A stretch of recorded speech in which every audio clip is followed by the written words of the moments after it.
Minsan takot ang umuukit sa bawat hakbang ko, parang bawat paghingay may alon ng alinlangan. Na sa bawat pag-abot ng kamay, may lalim ng sakit na nabaon sa nakaraang di ko gustong balikan. Ilang beses akong nagtanim ng tiwala sa mga taong iniwan akong wasak at pagod. Naniwalang may halaga ako, pero laging may kulang.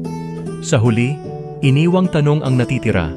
Paano pa nga ba ako muling magmamahal ng buo kung ang puso'y basag, durog, at nagtatago sa anino ng takot? Pero dumating ka, tahimik, walang yabang or ingay, walang pangakong pilit, walang inaasahang kapalit. Para kang hangin sa gitna ng bagyo, payapa pero may lakas na nagpatigil ng unos. Dahan-dahan, unti-unting bumukas ang pinto ng pusong natutong maging sarado.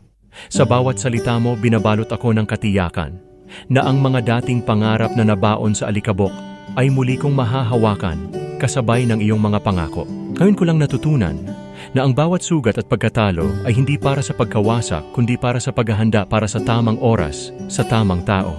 Sa iyo ko natagpuan ang kasagutan. Sa mga tanong kong noon ay parang walang patutunguhan.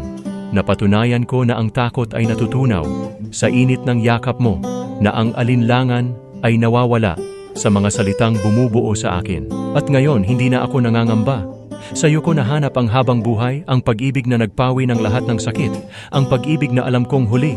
At ang huli ay ikaw, at ikaw lang. Tapos na ang takot, tapos na ang sakit, tapos na ang paghahanap.